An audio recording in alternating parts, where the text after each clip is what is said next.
It's my pleasure to introduce, and I'll just do it as we go through, the session 5 on force buildup in the South China Sea. And our lead speaker, who will present a commanding overview, is Derek Grossman, a senior defense analyst at the RAND Corporation. And he's the lucky one. He's in California.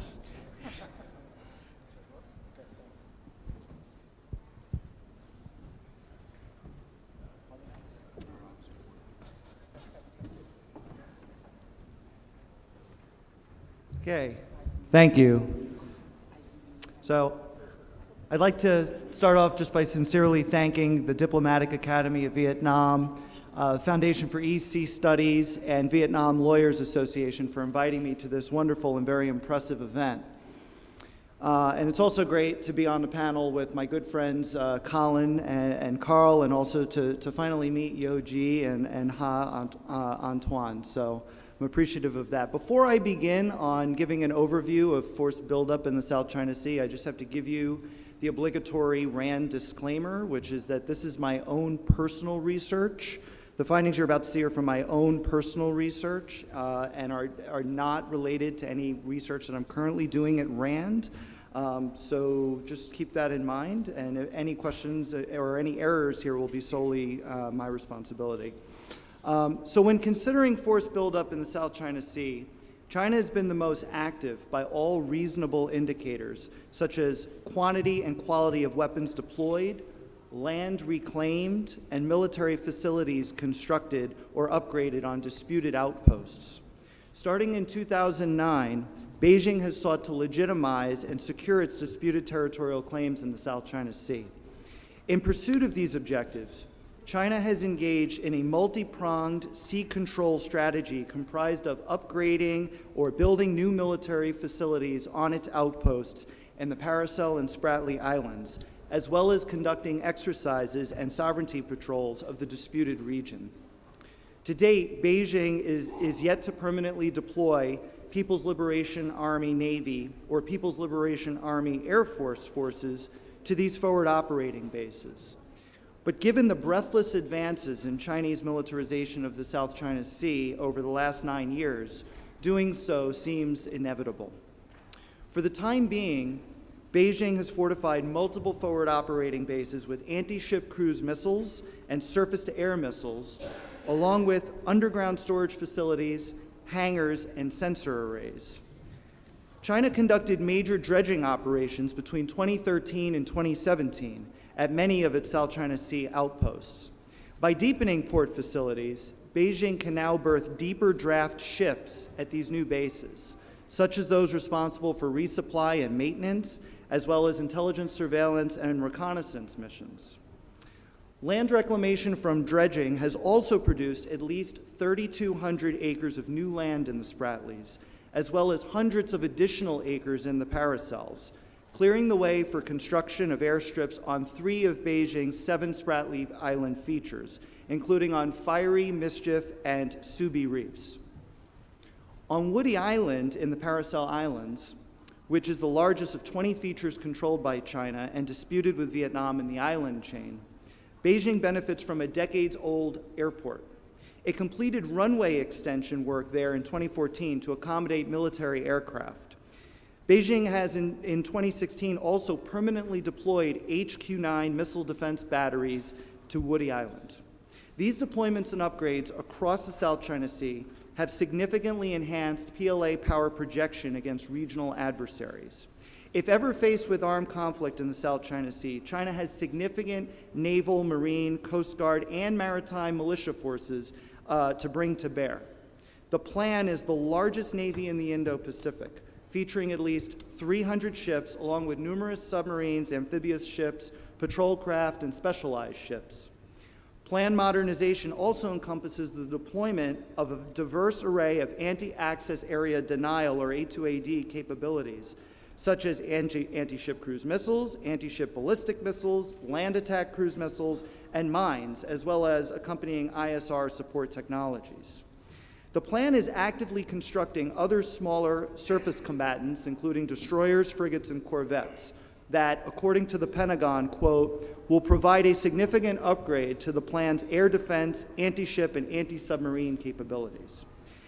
In particular, having more and modern corvettes on hand and outfitted with towed array sonar should enhance the plan's ability to conduct effective anti-submarine warfare operations, considered an acute vulnerability for the plan, especially against the United States. The plan is also putting an emphasis on improving its amphibious warfare ships, as well as associated armor vehicles and helicopters.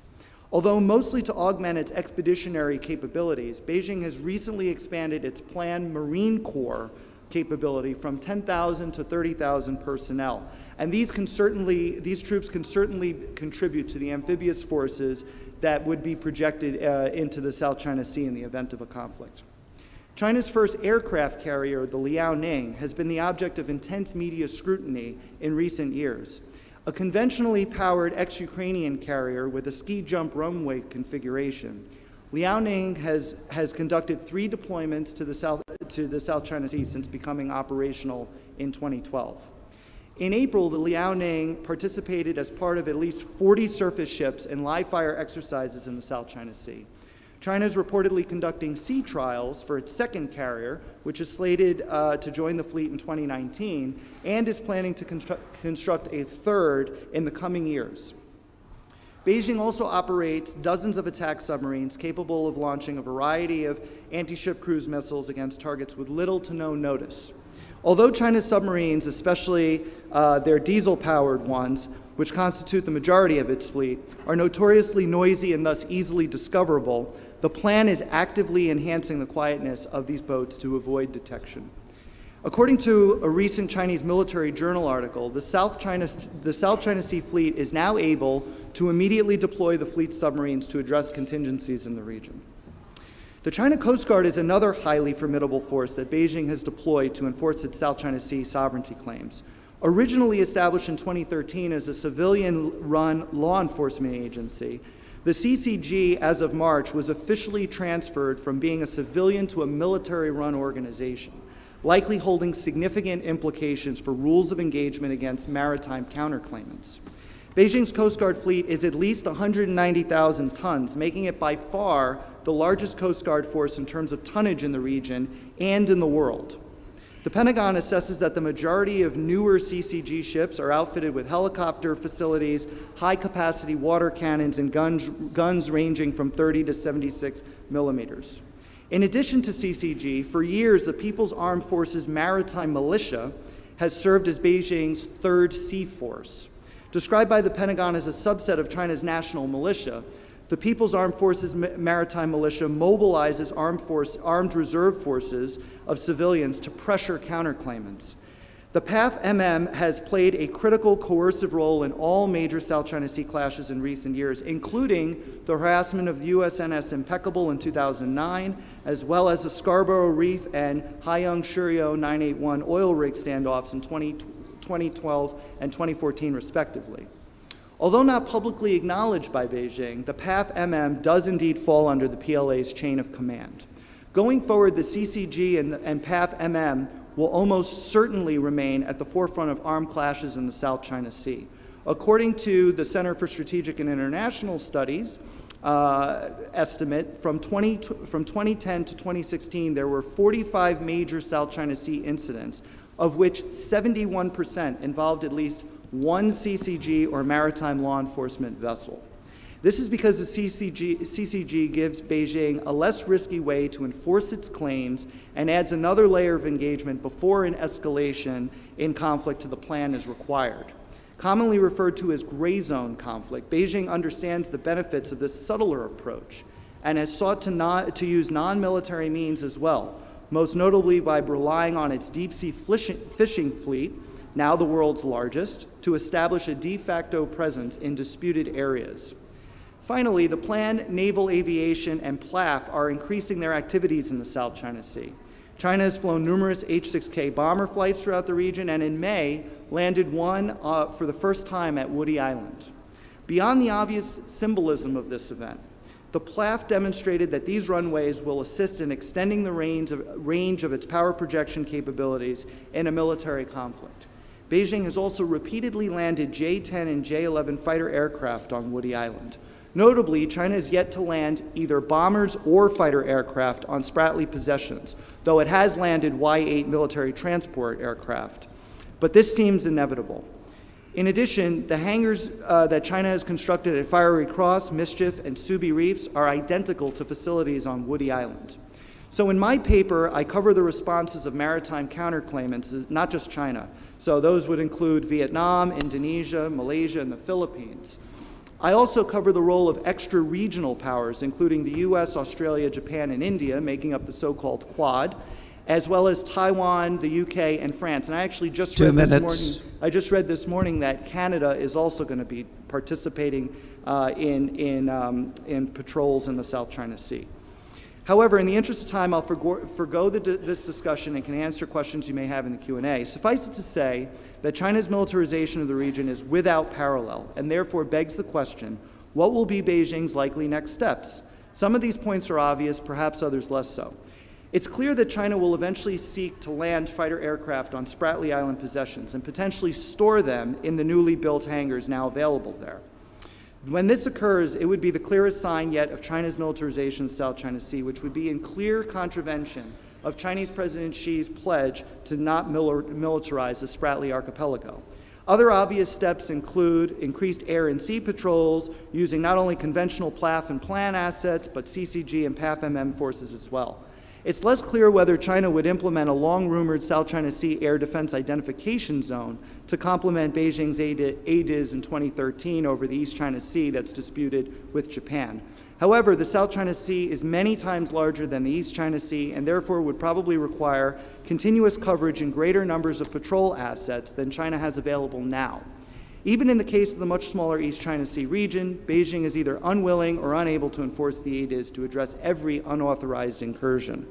Countries like Indonesia, Malaysia, and the Philippines should consider acquiring A2AD capabilities, particularly ASCMs, SAMs, and modern submarines, by developing closer relations with the US and other major powers. They would have to increase their defense spending levels to accommodate these new arms, which unfortunately would be extremely difficult. Outside of A2AD capabilities, ASEAN counterclaimants should consider the high value of coast guards to operate in gray zones. Indonesia, for example, does not even have a consolidated coast guard organization. And on the naval side, modern frigates, besides the combat benefits, can conduct— Time's up. 10 more seconds. Can conduct maritime domain awareness functions in conjunction with other air and naval assets, such as submarines and surveillance drones, to improve counterclaimants' understanding of Chinese activities. ASEAN states would greatly benefit from a common operating picture derived from shared MDA data. So with that, I have a couple of other points, but my time is up, so I will leave it at that, and I look forward to your questions in the Q&A. Thanks. Thank you, Derek. Well, we had a comprehensive overview with a heavy focus on China, but also an evaluation of some of the other countries. I now turn to a former colleague of mine, Yao Ji, who left my university for the greener pastures of the University of Macau, where he's head of the Department of Government and Public Administration. Thank you very much, my dear friend. Thank you, my Vietnamese friends who invited me here for the third time for this very important event. I'm very grateful. When I was given this topic, I'm wondering what I'm going to do with it. Review of the hardware deployment and development.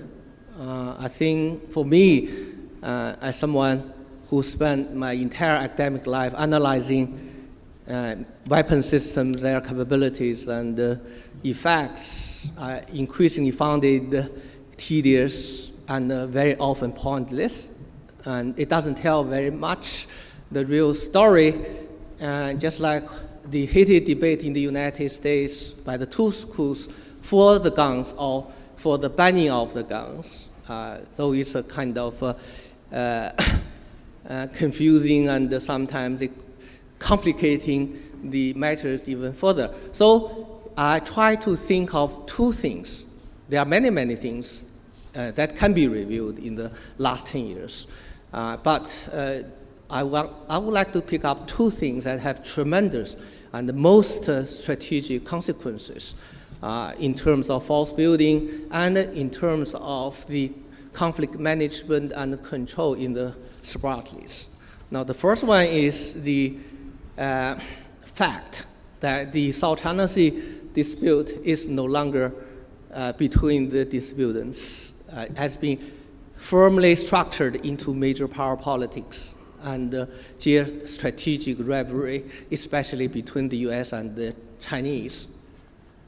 In this case, the disputants, the quarrels between disputants in terms of island demarcation has no longer been primary and no longer been important. So the primary thing is how the major power politics impacts on the dispute management in the South China Sea, especially in the separatists. Second, and of course, about the South China Sea policy, I would argue that the Chinese just started off, ended a cycle from strategic patience to assertive protection of sovereignty, now back to strategic patience, in the context of so many happenings in the international affairs, especially in the intensified conflicts and the rivalry between China and the United States. So I'd like to talk about the first major and structural change first. I remember in the MIMA South China Sea Conference in 2015, if my memory is correct, Dr. Yuan Hong Sen, this is very important for me because he mentioned that South China Sea dispute has shifted from the so-called territorial dispute, which is about island dispute, to maritime dispute, which means that the focus of the contest or even conflict moved to the surrounding waters of these islands. I think that's a very, very important thing for us to notice. I think our Vietnamese comrades sensibly captured the change of nature of South China Sea dispute. Also, my friend Tuan, I think in one of his speeches, in CIS South China Sea Conference, that the geopolitics strategic dimension in a way has hijacked the South China Sea disputes in terms of the territorial disagreement among the disputants.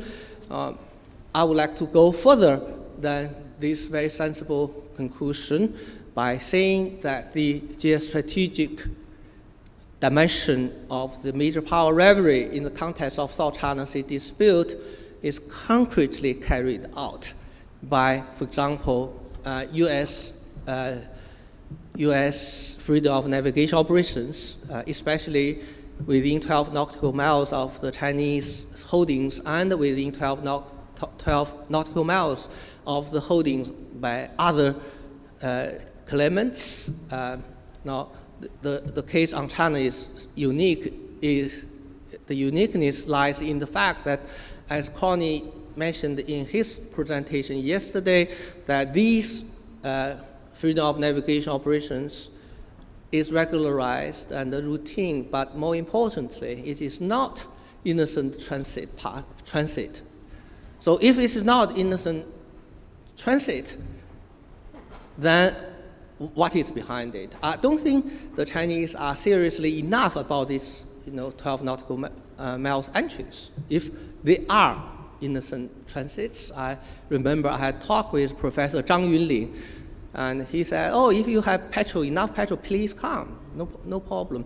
But what I'm trying to emphasize here is that if it is not innocent transit, but with a lot of military considerations and calculates behind, it raises the level of militarization in the area, in the sense that now if it is not innocent transit, the concerned parties would question the motivations, especially they have the reason to think about the safety of the soldiers deployed in the islands Now, how they do it, of course, as a matter of fact, they probably engage in some shadowing, even expulsion. So that could create quite dangerous thing out of this kind of freedom of navigation, freedom of navigation operations. So in a way, it raises the level of militarization to the level of I created this word with help of my friend Andrew Scobell, that compactization.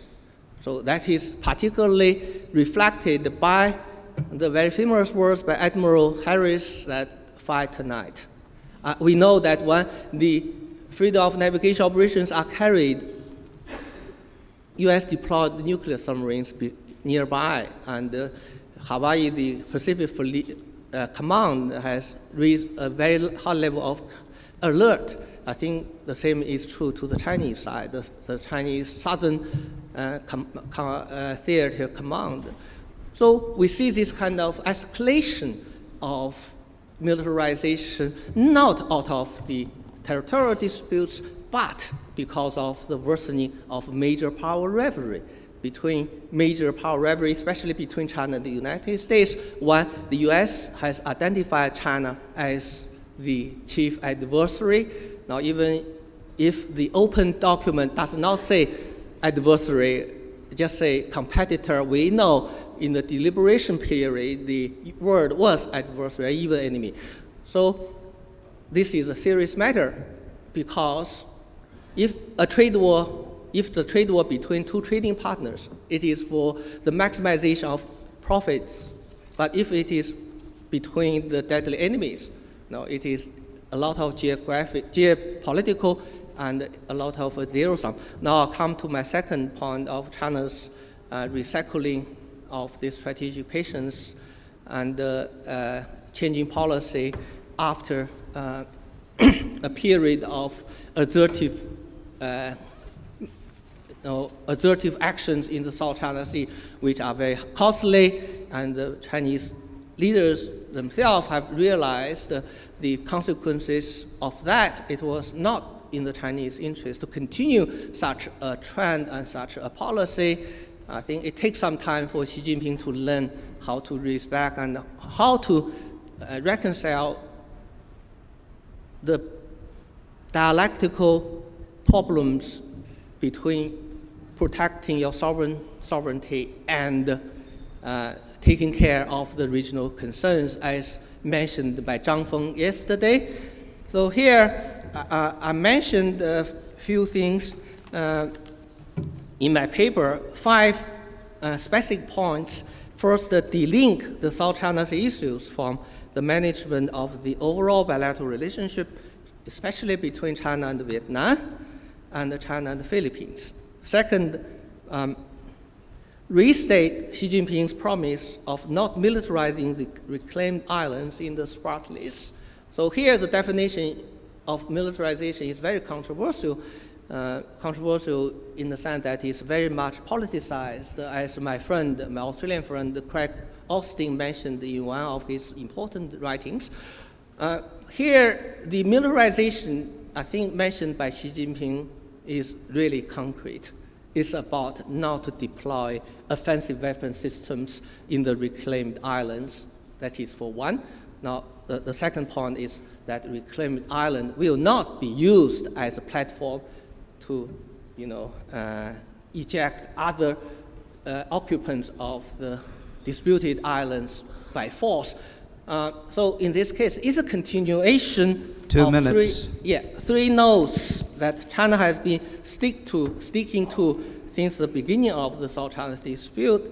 So no irredentist actions, no military provocations, and no excessive administrative enforcement in the SPART list.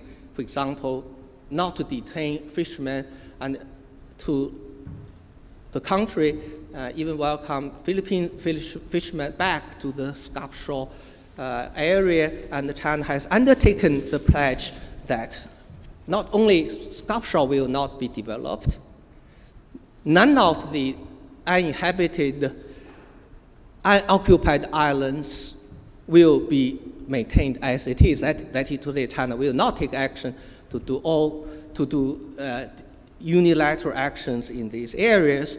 And third one, accelerate COC negotiations and to show to ASEAN that China is willing to collectively manage the South China Sea dispute through creating legally abiding mechanisms such as COC. Fourth, the fundamental reason for China to reorient its South China Sea policy today is to hollow out the foundation through which the regional countries cooperate with outside powers. Finally, I think that is more important than anything else is that now China is learning how to respond sensitively to the demand of ASEAN countries. Now, this is a learning curve by every new leader when he comes to office, but I think Xi Jinping is finally, catching up with how to, maintain a good neighborly relationship through not making excessive actions in the South China Sea area. Thank you very much. Thank you.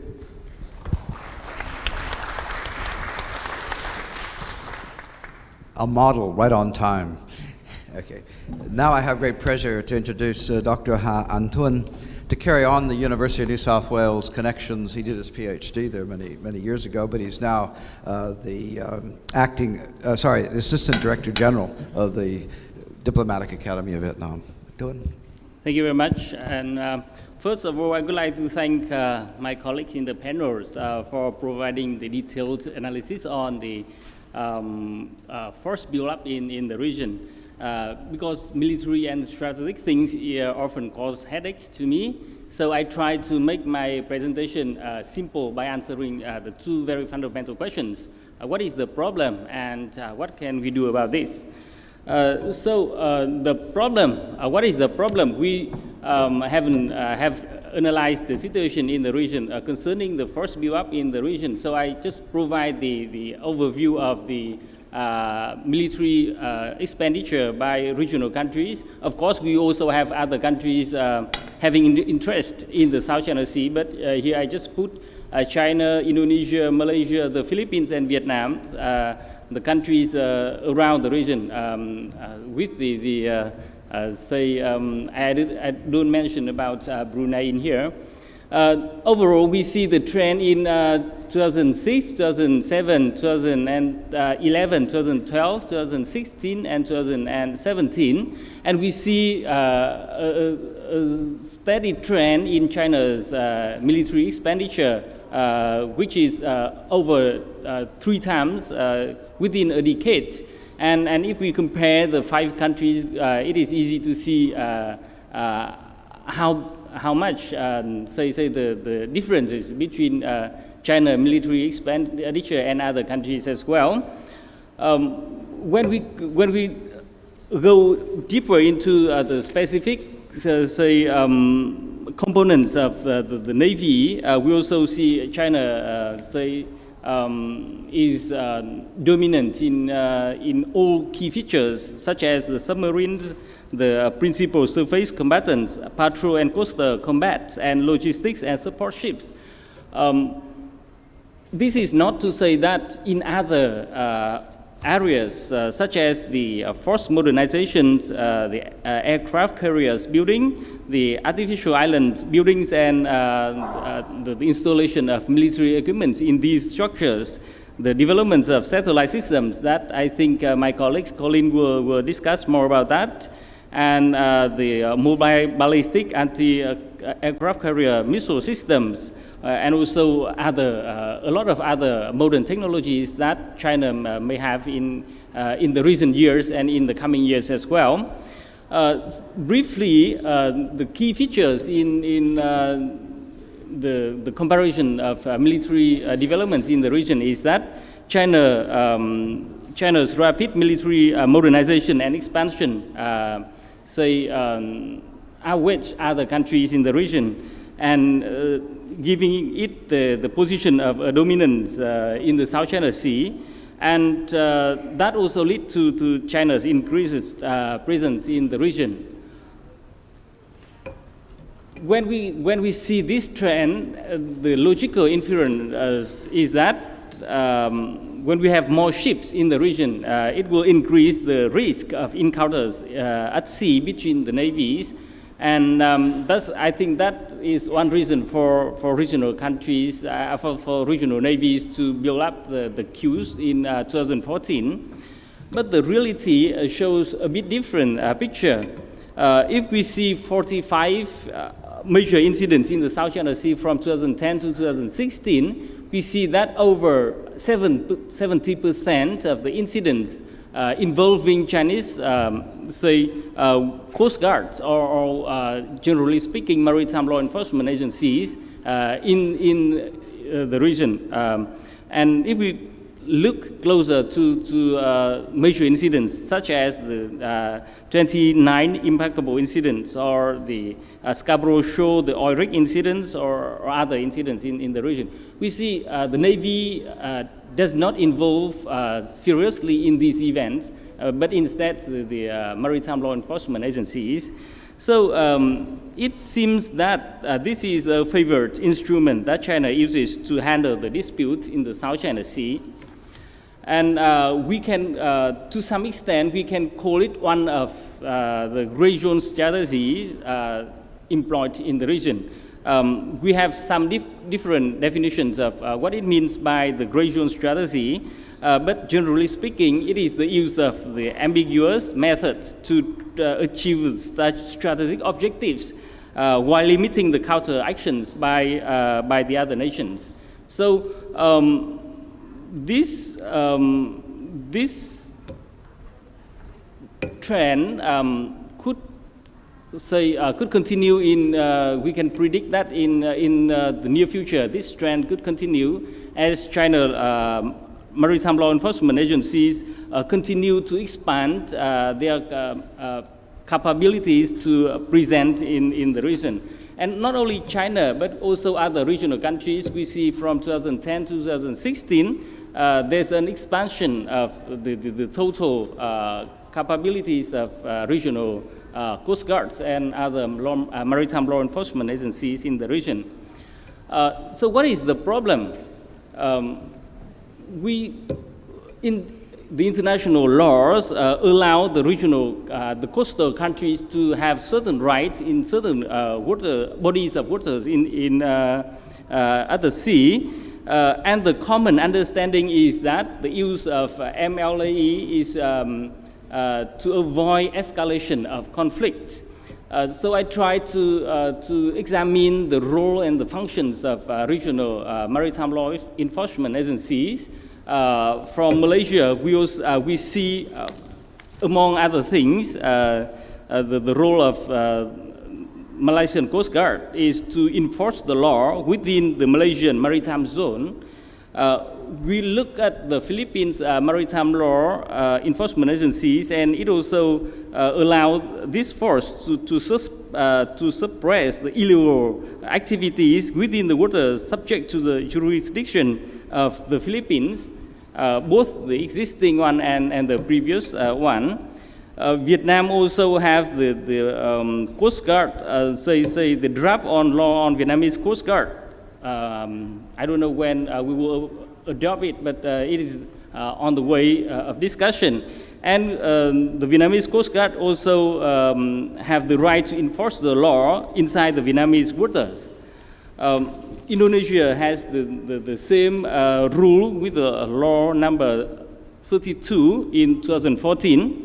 For the China, I myself don't see any official regulation yet, and I hope to hear from the audience here today.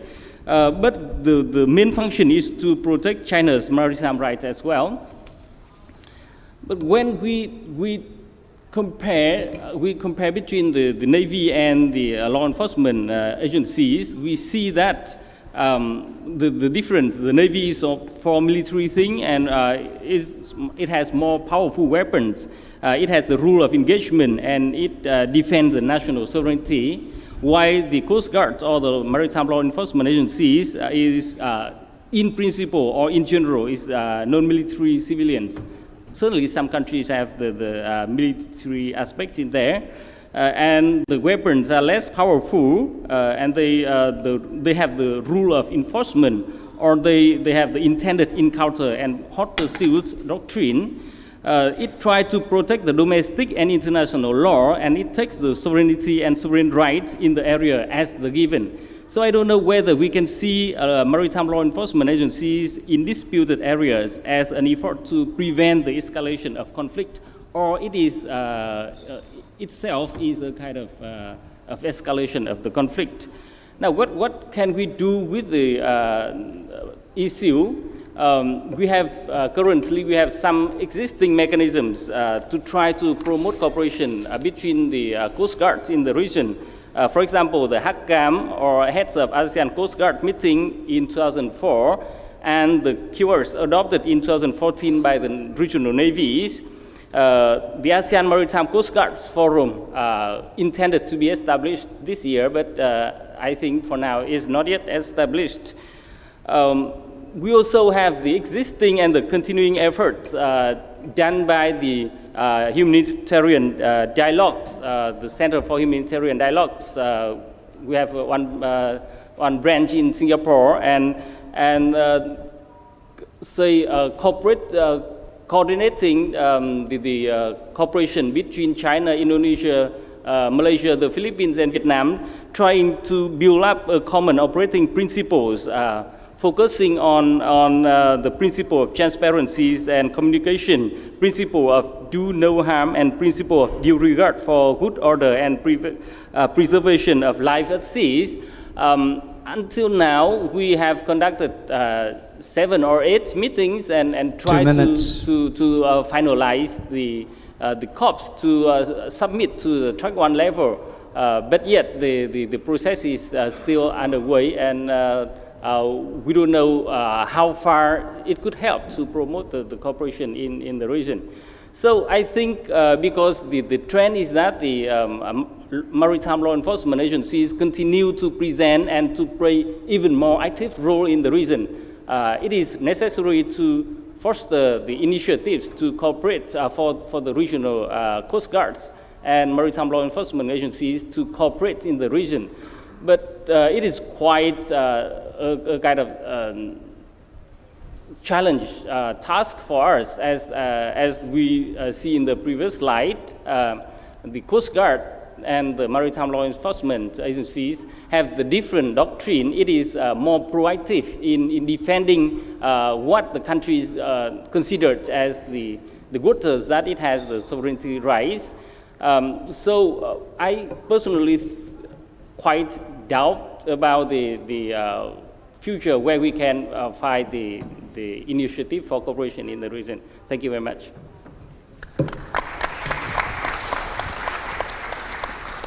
Thank you, Tuan. You had a blackout at the end.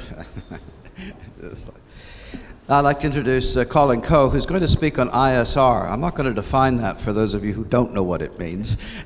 He will. He's a research fellow at the Maritime Security Program at the Rajaratnam School of International Studies at the Nanyang Technological University. And if you don't know him, he writes regularly on this. Colin? Thank you, Professor Carl. And first of all, allow me to congratulate DAV and partners for having celebrated this 10th anniversary of this conference. And it is my privilege to come here to share my perspectives. And I will not waste time and go straight.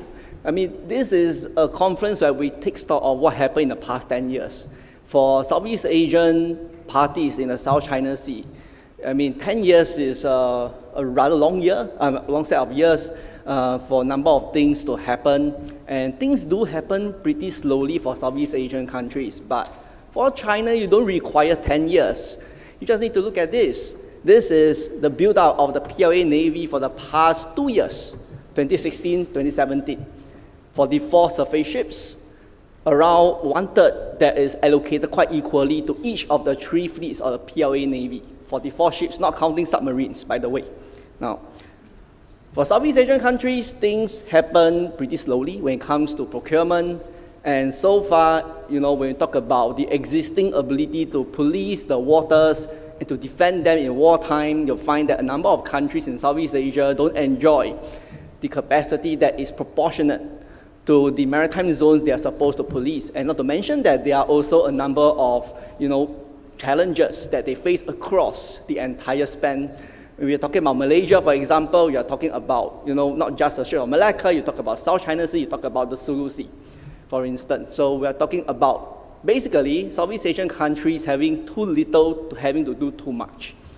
Now, I go straight to the basics of what we call ISR, intelligence, surveillance, and reconnaissance. And just to give you a background, why is it important?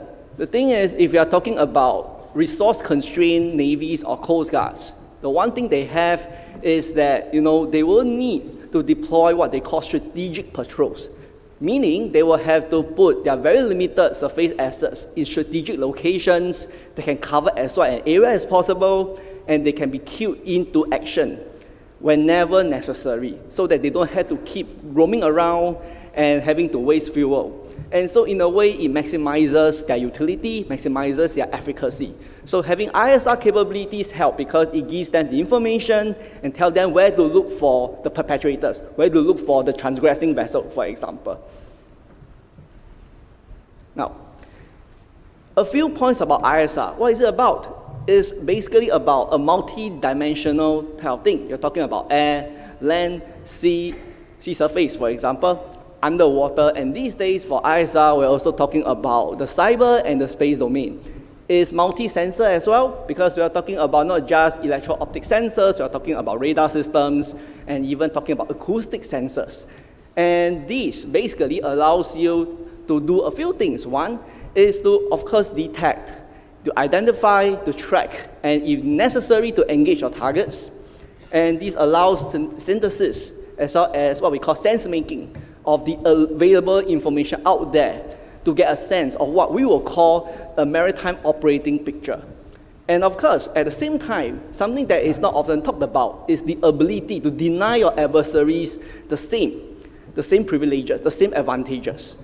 And as I mentioned, it's not just talking about the electromagnetic spectrum, we're also talking about the acoustic as well as very, very basic thing that happened way in the past, which is human intelligence. And finally, ISR is an area that is less straightforward compared to kinetic capabilities. They are fraught with more uncertainties as well as new surprises. Part of ISR is what we will call maritime domain awareness when we look at it in a sea context. This is essentially the American definition of what MDA is about.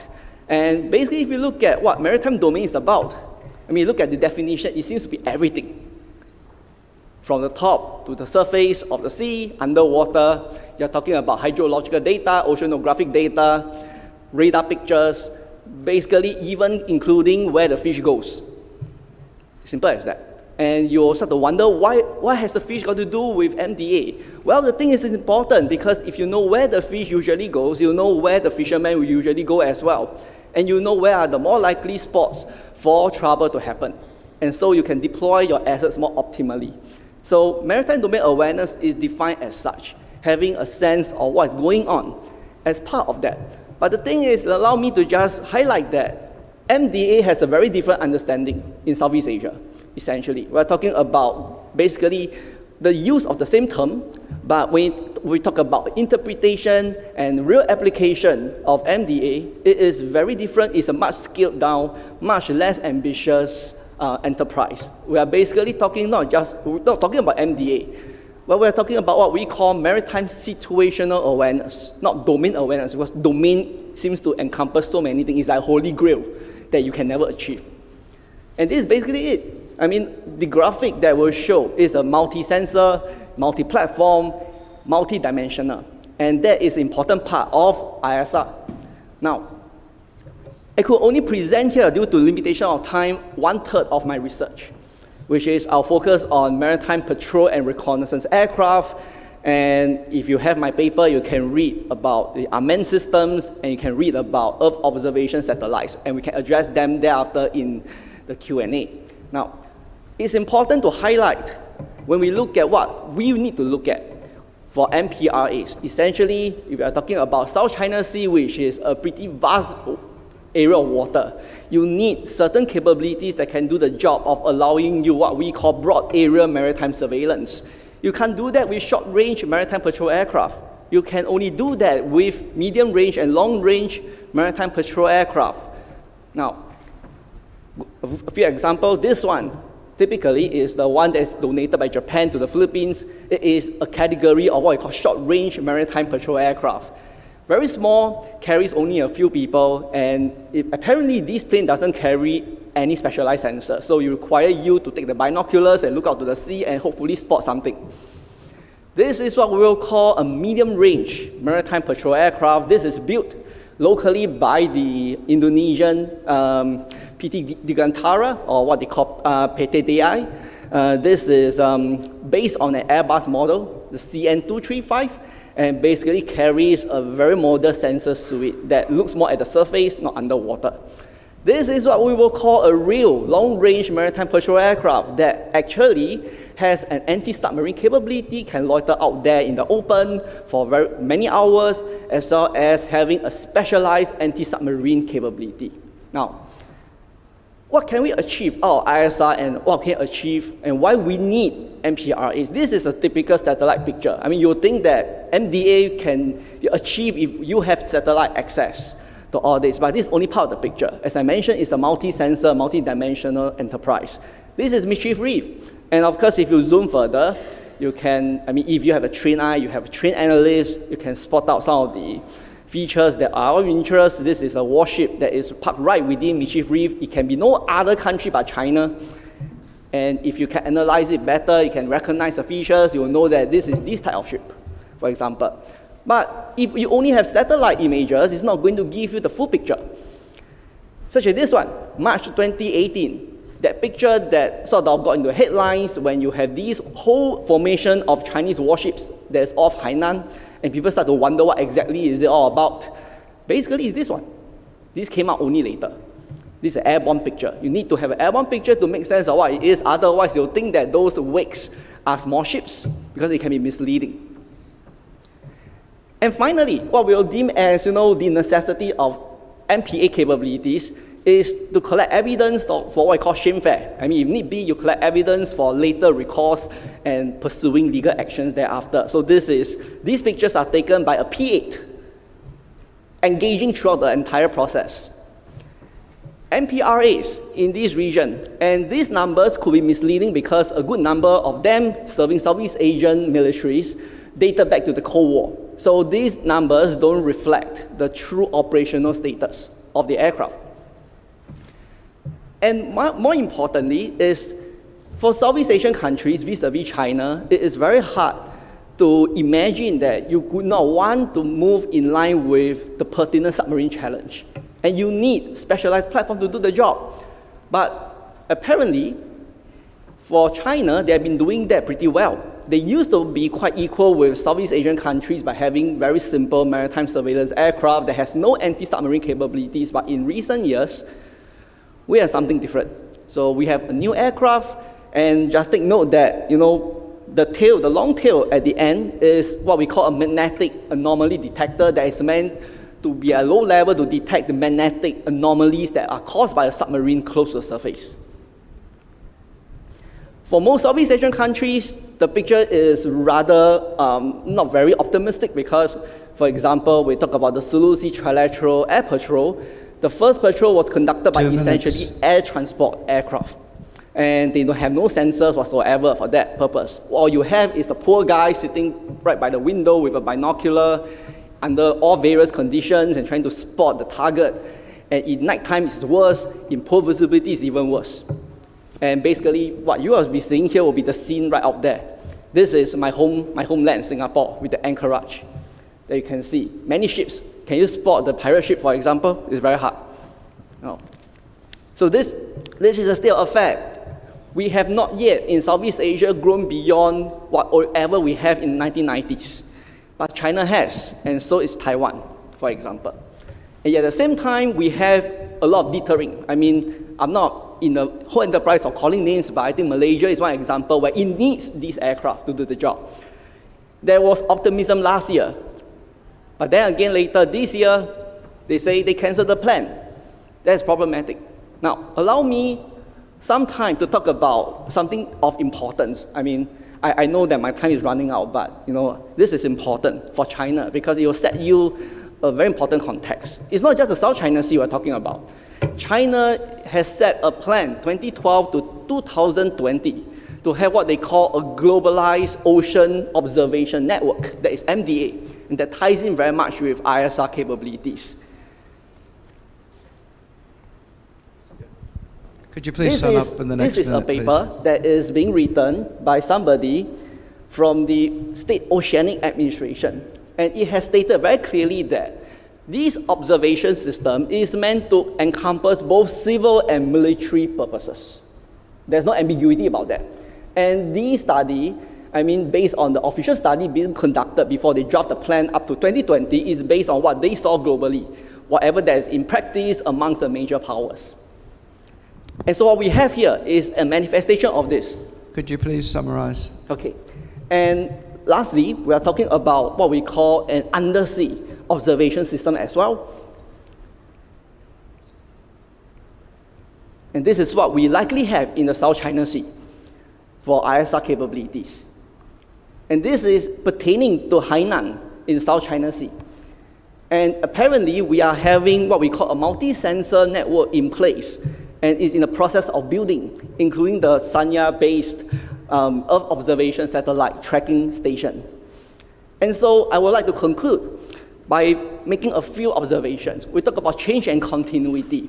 And we see here more change for China, but more continuity for Southeast Asian countries. It's not just about China building those kinetic assets, but also moving very much into the area of ISR capabilities, and yet at the same time, Southeast Asian countries have not yet managed to be in pace with that. And this combination causes what we call a double whammy for the other parties in the South China Sea. And lastly, I would say that this asymmetry is likely to further widen, given the limited, almost unlimited resources that China has vis-a-vis the often seen funding constraints that Southeast Asian governments are afflicted with. And to add to that is that China has managed to get the Navy and the Coast Guard to work even more closely together, which is something that Southeast Asian governments, which was mentioned by the earlier presenters, is a problem for Southeast Asia. So Colin, I would like to offer a few policy suggestions to end off. Wrap up. Okay. So I think I would propose that we will maintain and enhance information sharing in this area. For change, I'll suggest that we should focus more on building the Coast Guard, improve inter-service, inter-agency coordination, and finally, stop deterring on ISR capability. It's not a luxury, it is a necessity. And one way, perhaps, is to go low cost. I give you one example here. And with that, sorry, Professor Carl, I will stop here. Thank you so much. Thank you very much, Colin.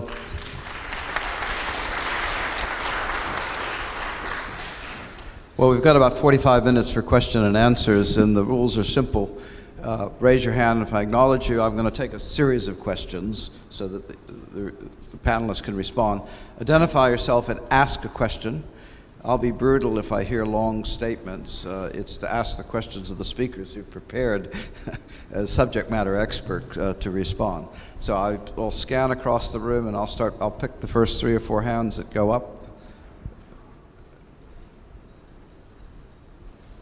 Coming across, I've got lights right in my face here, so I can't see. Oh, okay. Bunji, you're number 1. Do I see other hands? Number 2 over here.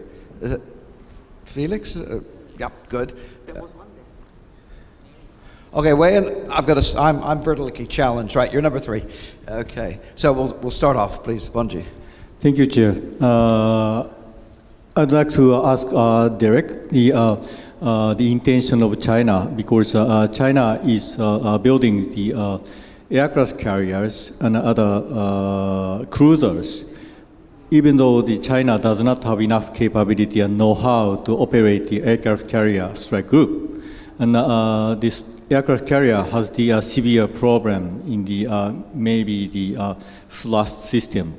So why China is in a hurry to build up the aircraft carrier? And one more question to the Professor Yo.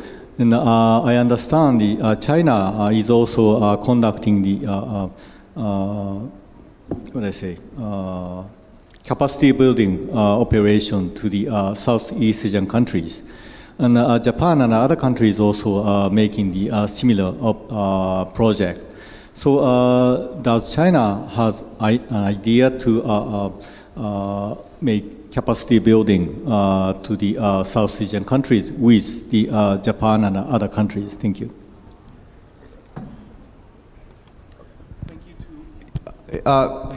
Yoji asked if you could repeat or clarify the last question. Yes, China is making the capacity building operation to the South Asian countries, like the training to the Coast Guard ship crews. And China invite some crews to the training center in Shanghai and make training. And also they provide some patrol or something. Japan and other countries are also doing same things, similar things. So does China has an idea to cooperate with other countries to make the capacity building to the other countries? Thank you. So I heard a statement, a description. What's the question? Yeah, no. Yeah. Okay. Yoji can respond. And Felix.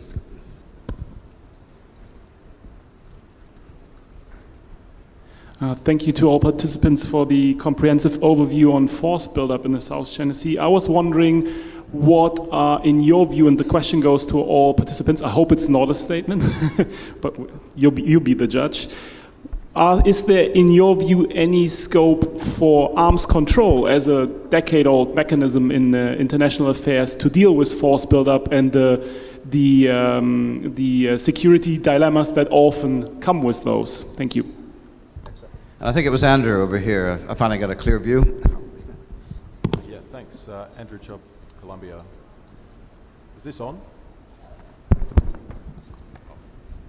Thank you. Andrew Chubb from Columbia. Question for Dr. Tuan, or anybody else who would like to chime in. So the maritime militias on both the Chinese side and the Vietnamese side have been prominent participants in some of the major clashes over the years. So could you introduce us to sort of any initiatives that might exist? I'm not aware of any, but I'd like to know of any that do exist or that might be planned between Vietnam and China regarding maritime militia. Is it an area that they could possibly cooperate or reach at least some kind of operating guidelines in relation to? Thanks. Okay, I'm going to turn to the panelists, and again, if you can't hear because of their microphones, please let us know. But we have a question to Derek on China's intentions with aircraft carrier. We have a question to Yuji about China's capacity building programs with Southeast Asian countries. A question on the scope of arms control directed to all the panelists here if they'd like to come in. And the question to Tuan specifically on maritime militia. So Derek, would you like to begin? Can you guys hear me? Lou? Yeah, okay. So, Bonji, thank you for that question. It's an excellent one. In my opinion on why China is in such a hurry to get an aircraft carrier, I think it's a combination of three factors. One is it's symbolic of a great power to have an aircraft carrier. There are very few in the world that do. I think the second, and we've looked a lot at this particular issue at RAND, and that is that China is in many different ways trying to mimic the U.S. military system. And so if the U.S. has aircraft carriers, then China should have aircraft carriers. But I think the third and most important point is that obviously it takes a lot of time and resources to build these things. I mean, in the case of Liaoning, they got it from Ukraine, right? But they're building their second and third ones indigenously. And so you don't, as a nation state, you don't just throw a bunch of time and resources at something unless you think you really need it. So I think they believe that there's clearly a power projection value added to that, and so that's what I would say are the three factors. But you're also right when you mentioned that they have very little experience with carrier groups. And even the Liaoning is nowhere near the type of aircraft carrier that the U.S. has, right? I mean, it's smaller, it has a different runway configuration, there's a lot of other things that are different about it. I mean, I know some U.S. analysts who don't even consider it an actual aircraft carrier. They still have a steep path to climb before they're able to actually use it in a carrier group type of scenario. And then on the other question regarding maritime militias and potential areas of cooperation, I would just say that I'm unaware, maybe Carl or someone else in the room knows, but I'm unaware of any cooperation in the maritime militia domain between China and Vietnam, but the two do Coast Guard joint patrols, and so there's already a blueprint in place to maybe do something similar on the maritime militia area.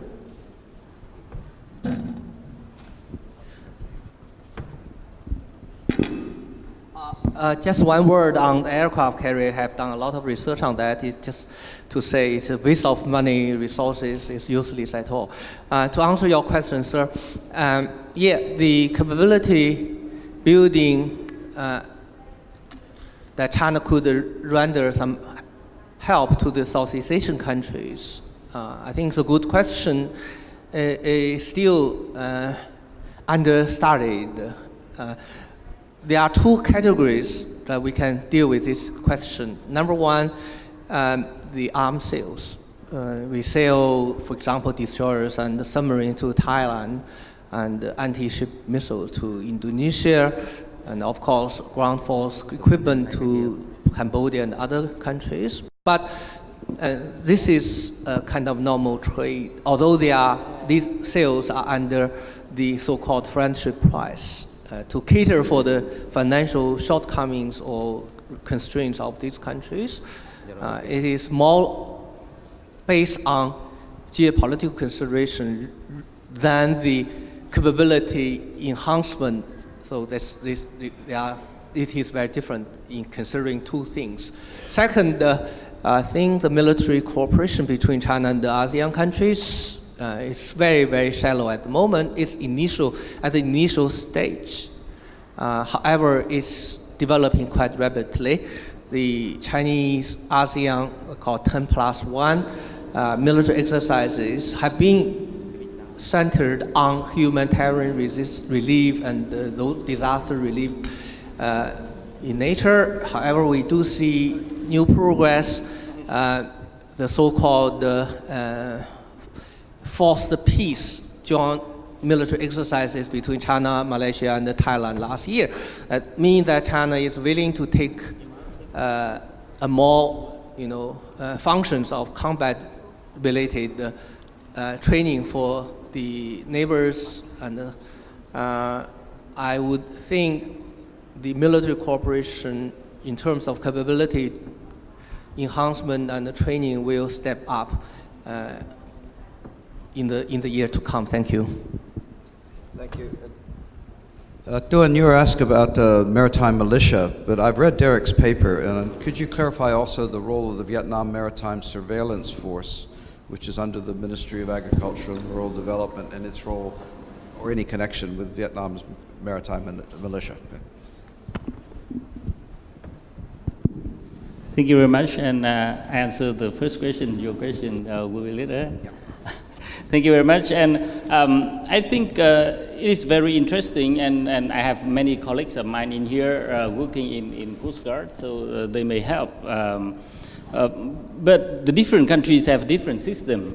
Some countries, Coast Guards belong to the civilian agencies, some belongs to the Navy or to the military, and some belongs to the police.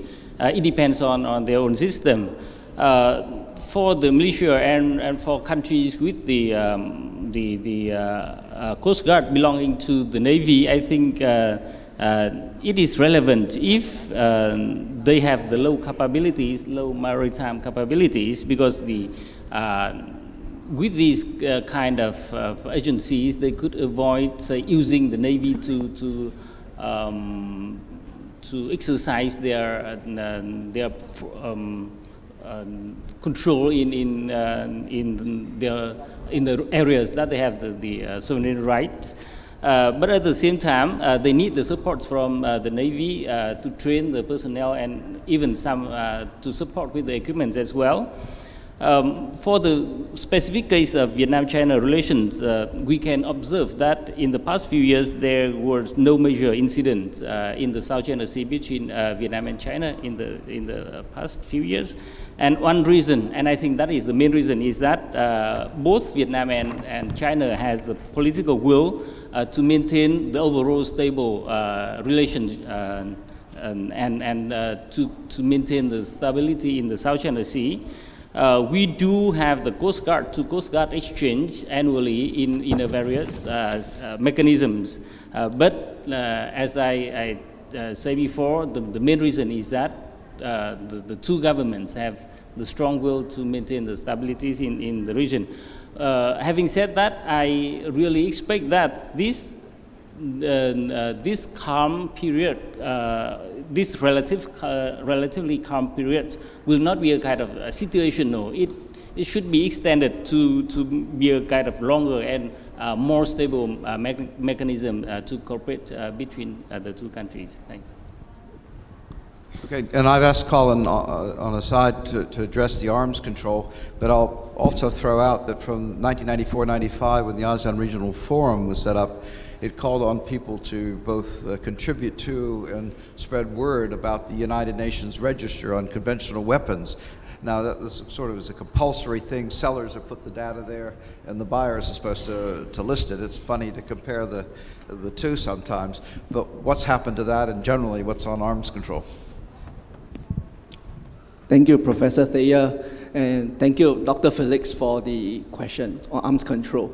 Basically, arms control, if we go back to the very early century, we are talking about two types of arms control. One is called structural arms control. Essentially, we are talking about limiting the quantity and quality of weapon systems. And the other aspect is what we call operational arms control. That doesn't impose any limitations on your weapon systems, but it imposes limitations on how you employ your weapon systems and how you deploy them.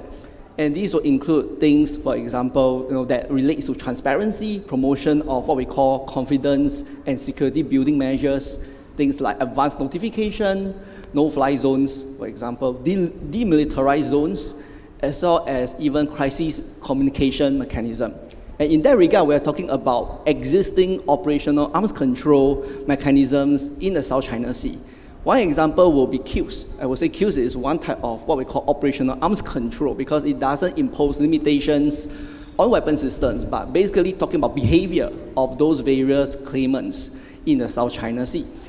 And it is quite impossible for us to look at structural arms control having any ground in this region. I mean, if you look back at the history of naval arms control, you'll find that naval arms control treaties aiming at limiting the number of weapon systems and the quality of weapon systems have failed. And failed rather disastrously, I would say. So in this current context, we are even talking about things like legitimate defense build-up. I mean, this term has fallen on deaf ears, basically, because if you go around, people will tell you that we have legitimate reasons to buy this and that. A good example, touching on what Derek has mentioned about aircraft carrier by China, is one of the statements that I keep chancing upon is the argument that China is the only UNSCP 5 country that has no aircraft carrier. We need one because it's commensurate with our status. As such, you have this range of what they will deem as legitimate reason. There will be no reason. They will argue that others can come and tell them what to buy and what not to buy. So this is what I would like to say. Thank you so much. Okay, I'll open up for round two of questioning, and I think I had Stein not ask a question. You're putting you on the list as first, and then right behind. Okay, we've got. Sorry, I got flip the page. Connor, and third or fourth questions. Can I see out there? Okay, over here. Yep. Okay, Andre. I think we'll start there. So Stein, Connor, and the. It's a quick question to Professor Yoji. And the question is, do you think that China might be... Can you hear him? Sorry. Okay, can you try to speak up louder into that microphone, please? Yeah, okay. This is a question to Professor Yoji, and the question is, do you think China might be prepared to change its approach to US freedom of navigation operations after the recent almost encounter, and decide to keep a certain distance from the American ships whenever a freedom of navigation operation is carried out? That's the question. The very short reasoning behind it is that this was discussed to some extent at the recent Changchun Forum in Beijing, and one military colonel argued that cues may not apply for freedom of navigation operations because these are planned encounters from the US side and not unplanned. But of course, it's not really the encounter that is planned. Another military participant tried to say that the line of actual control between India and China might form a basis for some kind of settlement agreement concerning freedom of navigation operations, and where a key thing is that patrols, Indian patrols, are not pursued by Chinese patrols and vice versa when they patrol the line. What is China's thinking here? Could it agree to a minimum distance that it must hold? Okay, thank you. Connor? My question is for Colin. I know that in your paper you delved into the use of UAVs and drones for ISR in addition to MPRAs and satellites, but you weren't able to cover it in the presentation. So without asking you to recount the paper step by step, but bearing in mind the limited budgets of Southeast Asian states, do you think that one of those three facets of ISR vehicles, meaning satellites, manned aircraft, or UAVs, should be a priority or a focus above all the others for those smaller states to limit the damage of the MDA ISR inequality gap with China? Okay, thank you. And Anton? Thank you. My question to the panel would launch off a little bit from what Felix asked about arms control. Now, we're very lucky if we get into arms control territory, but more often than not, force buildups are stopped when a certain natural equilibrium is reached. And my question would be how far are we from an equilibrium like that? Because one would assume that maybe when China sees its key military goals in the South China Sea has achieved, then the other countries, the other claimants will not be pursuing any more of the buildup, and then we can find a certain point of equilibrium where the arms race and the buildup will stop naturally. How far are we from that point? That is my question. And who is that directed to? It's to the panel, but most important to Jarek and Colin. Okay, to the panel in general. Unless there's any more questions, we'll call a halt to round two, and then we'll get responses here. We had a question to Yoji to start off about change in China's policy towards U.S. freedom of navigation. We had a question from Colin, from Connor to Colin on budgets and ISR priorities. And Anton, I wasn't quite clear the exact point of the question. Was it understandable? Could you rephrase it to be specific? Anton? I wasn't myself clear exactly what it was. How far have we? How far are we from? Okay. I think you're asking how far are we away from an equilibrium, yeah, from a point where force buildup doesn't make sense anymore further on. Okay. Okay. Yuji, you can begin. Yeah, and if I catch up your question, is that the changing attitudes or approaches of the Chinese towards American freedom of navigation operations? It came within 41 meters distance. Okay. Could China decide to stay further away and define a minimum distance in order to avoid collision? Okay, thank you. Yeah, we heard, I cannot confirm, that there was acquiescence between China and the US that if China does not deploy offensive weapon systems in the reclaimed islands in the SPART list, with the most important indicator of combat aircraft, U.S. would exercise constraints in conducting freedom of navigation operations, especially in regard to 12 nautical miles entry. I think the Chinese has stick to its promise in this regard, but U.S. has changed its approaches from, as we discussed a lot in the last 2 days, from innocent transit to something more sinister, as far as I'm concerned, that military exercises are conducted within the 12 nautical miles. It is not the transit, it is the encircling of those islands, not only in the Spratlys, but also in Parasols and elsewhere. As for your question, specific issue of the 2 naval warships came within 40 meters that almost caused a collision. I would say it was not a change in China's policy in regard to the ships entering the 12 nautical miles. It is largely, from my perspective, I need to confirm it as well, a burst of anger from the Chinese authorities over a number of issues, such as the U.S. imposing sanctions on the Director General of the Chinese General Armament Department and General Armament Department, the speech made by Pence, and escalating trade wars, and not only these, there are many other things. So the Chinese took the risk to up the ante, to show it's a kind of firmness that if you want to, if you continue this kind of intentional, provocative, or even intentional confrontation, the PRA would like to face it.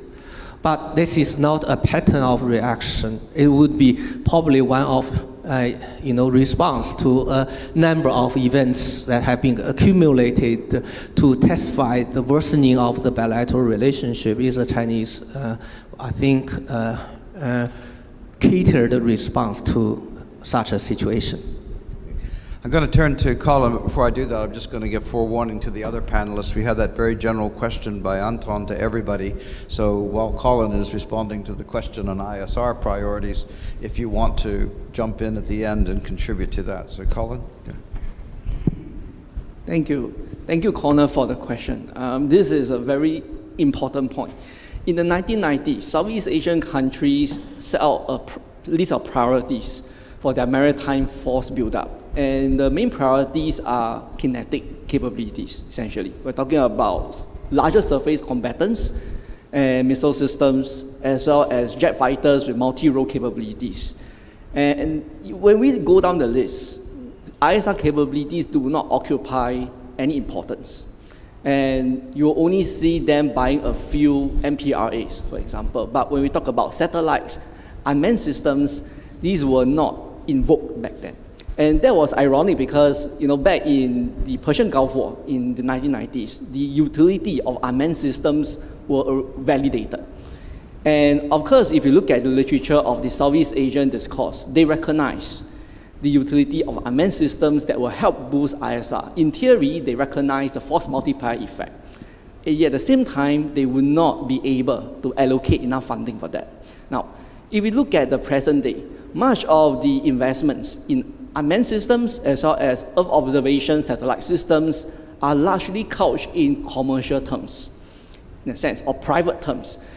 These research that were held by private or state-owned research universities, for instance, and they churn out a number of demonstrator models, which most of them don't actually go off the drawing board due to lack of funding, in a sense. And for Earth observation satellite, this is an area that is certainly lagging behind China, but the Southeast Asian countries do get a lot of help from other countries, in particular Japan.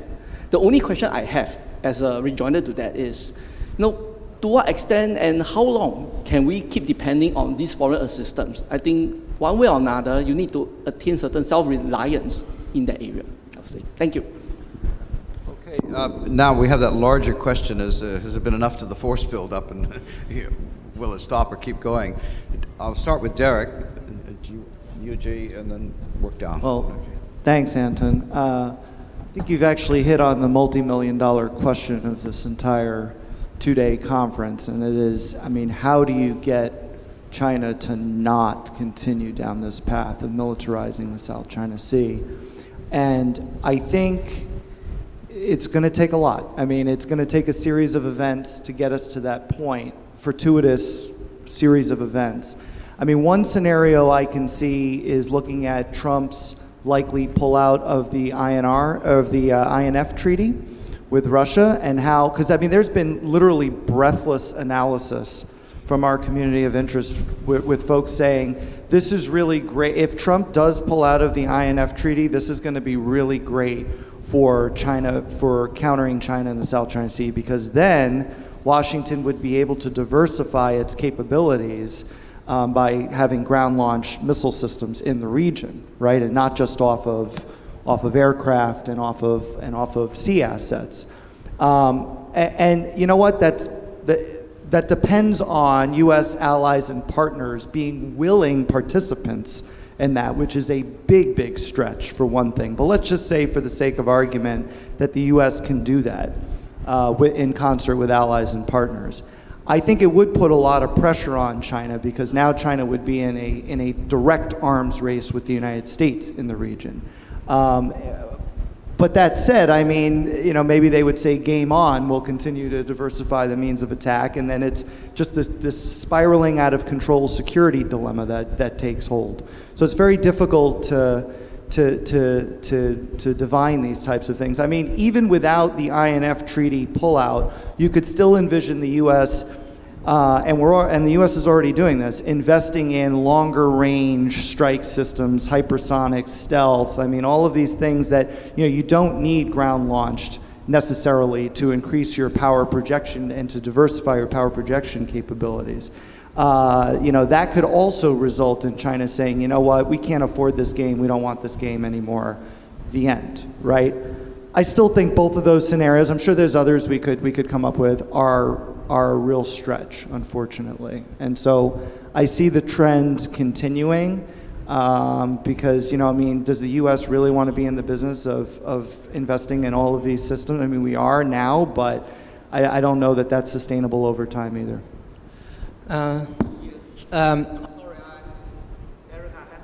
Say that arms race is not an appropriate term to describe the arms, let's say, race between the United States and China, in the sense that the race is between two equal, sportsmen. Now, I cannot fight Tyson in the boxing stand as simple as that. So by 2030, there is not a race to talk about. I would like to use the word catch up. The catch up is more appropriate in a way that the generation gap between the two militaries is huge. And the Chinese are determined to erode the foundation, the generation gap. Xi Jinping mentioned particularly clearly to the PLA generals that if there is a generation gap in weapon systems in modern warfare, we cannot win. Therefore, so by 2030, China is adopting asymmetrical measures to, to reduce the effectiveness, the deadly effectiveness of U.S. superiority, such as in space, in cyberspace, and in selected areas of armed development. But beyond 2030, I think that year China's military budget will reach parity with the United States. Only then we can talk about the arms race between the two countries. Nevertheless, there is no question that China will be determined and resolved to catch up with U.S. military sophistication. That is a long effort. But the implication for the region is that the Japanese invented the word economy we call the flying geese, right? So there's a leading geese. And so when China tries to catch up the United States in military capabilities, what the Indians think about it and Japanese think about it. While the Japanese and Indians try to catch up, then the Pakistan, South Korea, and the whole all out of Southeast Asia would feel, marginalized or whatever. So we see this kind of flying geese movement towards more sophisticated arms in the years to come. But eventually, who will win depends on who have the money and the talent and the material foundation. But here, this question reminds me of the debate between Desmond Ball and a number of American military specialists on whether in East Asia there is arms race or simply armed build-up out of the natural economic growth and the technological progress. Desmond Ball's view was that it was natural arms build-up, but today I just think it has gone beyond that point, because you see the arms the regional countries acquire are catered systems, weapon system to cater for specific circumstances. So though there is an action-reaction cycle dynamics in the process. Thank you. Having a one-finger intervention here. Sorry, no, I just, on the arms race issue, quote unquote, I was specifically, well, first of all, Anton had mentioned arms race, so there was that, but also I was specifically referencing the South China Sea. And when you look at, for example, Admiral Davis's comments in congressional testimony in April, he's the commander of Indo-PACOM, he was very, very frank about the fact that China now essentially can control the South China Sea, and so and obviously the U.S. has means that it can try to roll that back if, God forbid, it ever comes to that. But with the artificial islands, with the patrols, with a variety of other means, there is a race, at least in the South China Sea specifically. I know space, cyber, other areas, the U.S. is still dominant. So I just wanted to clarify that one point. Thanks. I think he said dominate short of war, to make that point. Des Ball, who contributed mightily to the CSCAP and other process, put arms race, the two countries see each other as adversaries, and as each develops their military capacity, they begin to strain resources to catch up and match. Now, we don't have to have one definition, but that's a useful one. But anyway, Tuan? Thank you. Now let me go back with the incident in Malaysian airline MH370 a couple of years ago, and until now we cannot find where it is and why it disappeared. So to some extent it means that even with the most advanced countries like the US, China, Australia, Japan, they have coordinated efforts to try to look for it, but they are still blind at sea, let alone smaller countries and far lower capabilities like Vietnam and other regional countries. So I think enhancing the maritime domain awareness is an important point for us, and ISR is one part of it. So this is one aspect that Vietnamese Coast Guards and maritime law enforcement agencies is trying to do, is to build up enhancing its maritime domain awareness. And I go back with your previous question that I forgot to answer, the maritime surveillance force belonging to the Ministry of Agriculture and Rural Development. Put it in simply, it is under the administration of MARD, but as I say in the beginning, because going to the sea is very costly and requires high technology, so it received technical assistance from the MOD and also the personnel training as well. Thank you.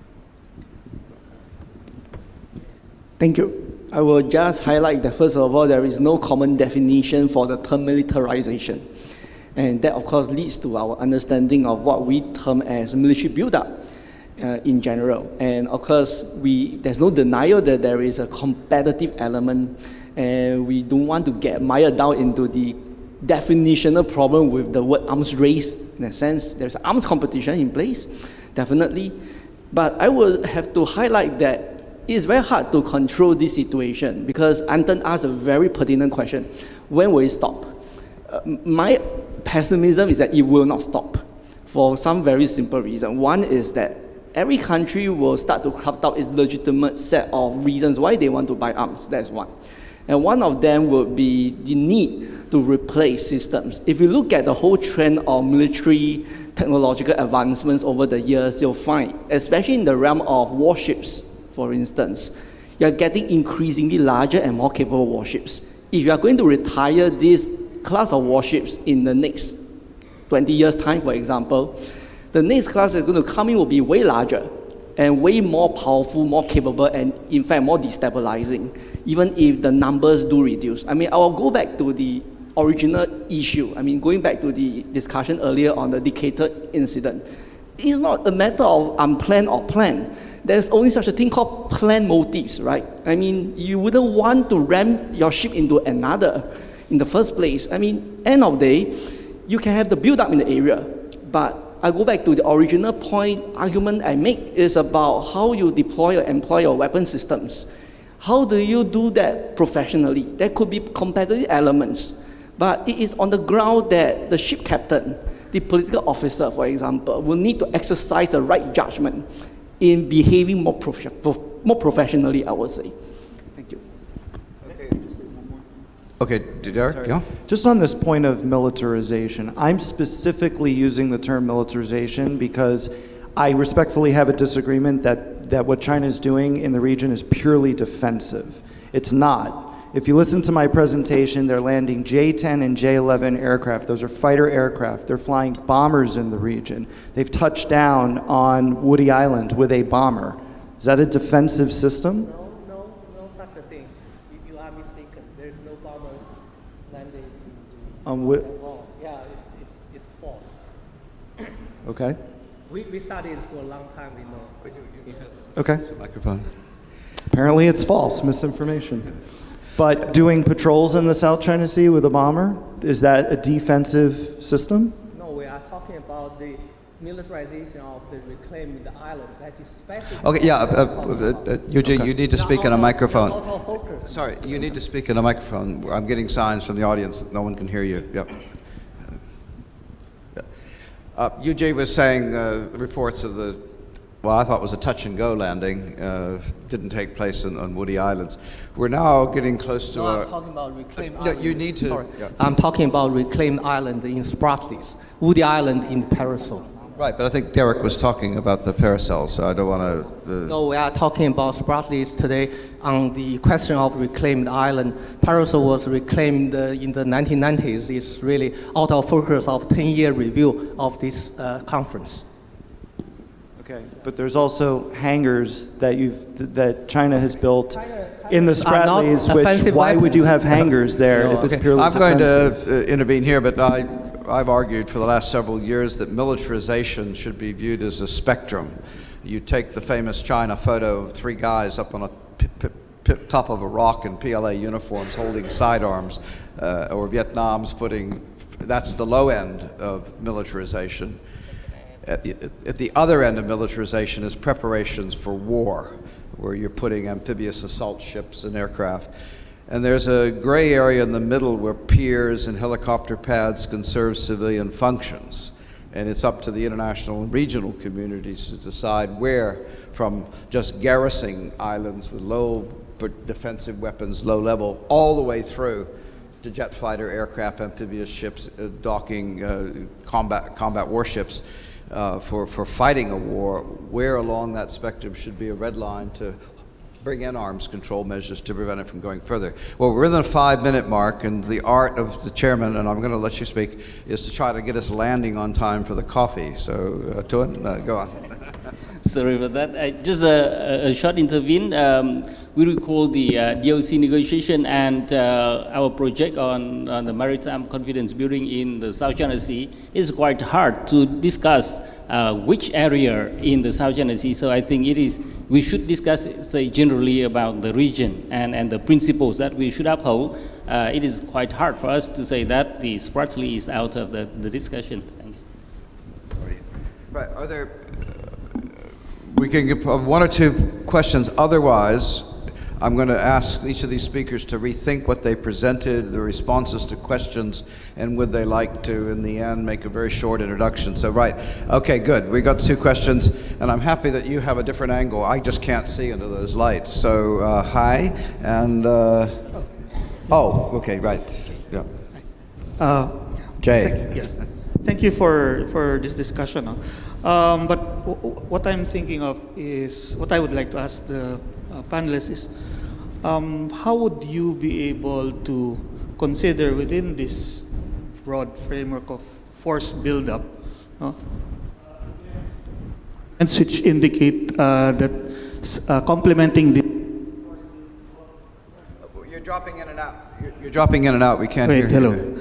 Complementing this force buildup is a kind of non-force buildup, because also in the past year, well, in addition to, say, the Maritime militia, which is very well known, we've also seen activities that are obviously adding on to the activities in the disputed areas, and they somehow are probably linked, or they complement what is going on in this particular arena of militarization. So I'm talking about things like, for example, recently the announcement that weather stations are being set up to provide so-called public goods.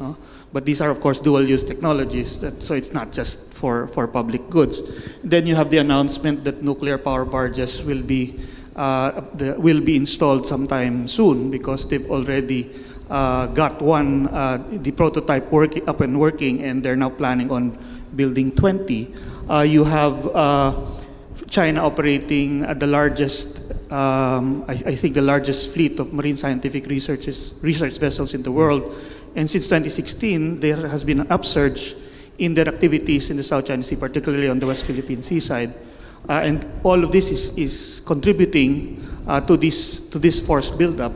So Jay, what's the question? We've got 2 minutes. Yes. What's the question? No. How would you incorporate or see or analyze this in relation to this force buildup, the non-force buildup that's also complementing it? Okay, that gives me by divisions about 4. Hi, you want to ask? Thank you, the panelists. Thank you, Carl. I just have one question for Derek and one question for Yu Yi.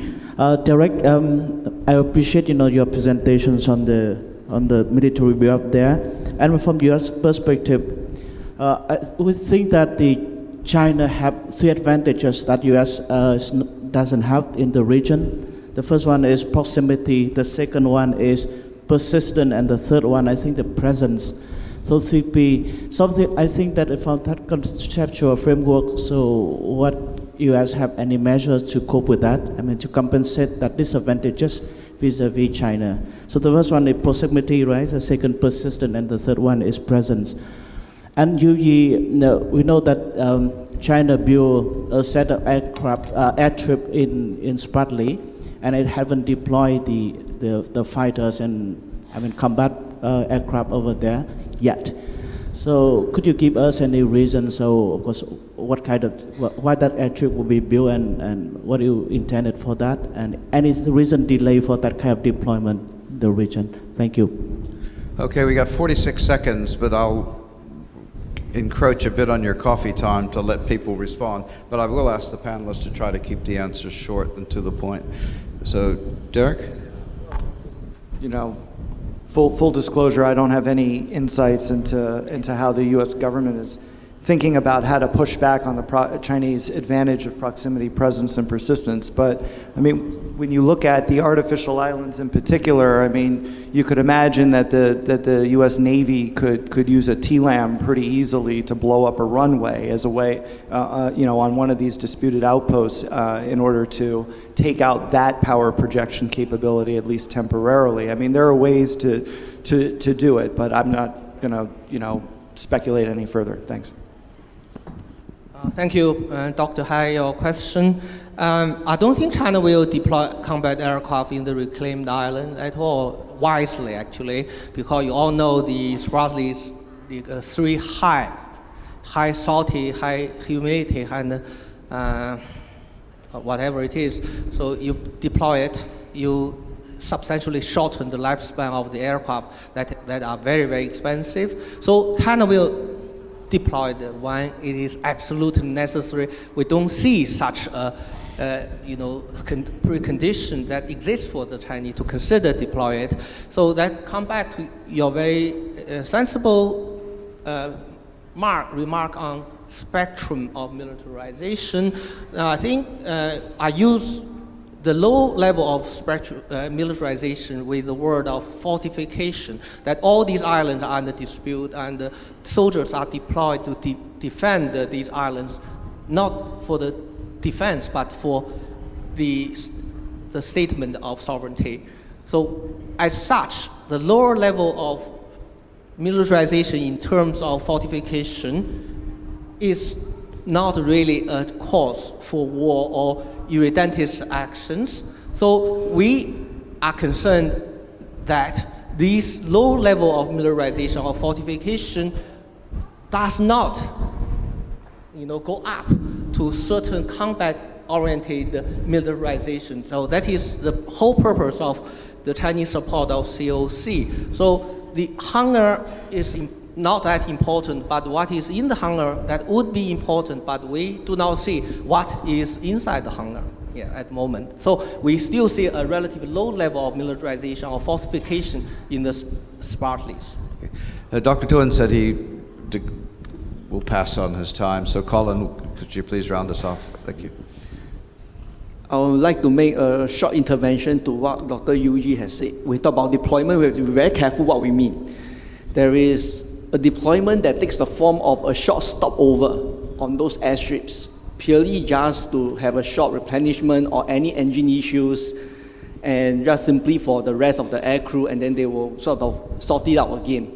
I mean, we talk about things like, even refueling, for example. They don't have to be permanently based, because permanent basing is another aspect of what we call deployment.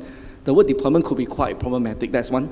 To respond to Professor Jay's question, and that was precisely the point that I was trying to drive at on the ISR issue. I raised the issue with about China's ocean observation network. This is essentially a civil military dual use type of system that we're looking at, or what I call ecosystem in that sense. It's very difficult to incorporate them, largely because a good part of the information that are extracted out of these endeavors, which are supposedly civilian in nature, things like oceanographic surveys, hydrographic surveys, for example, the hydrological data that you get, the oceanographic data you get, contribute to military planning. And this falls outside normal controls.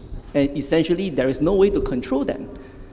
And they contribute back. And one thing about China is, talking about the fleet of its oceanographic research vessels, hydrographic survey vessels, they don't all necessarily fall under the control of the PLA Navy.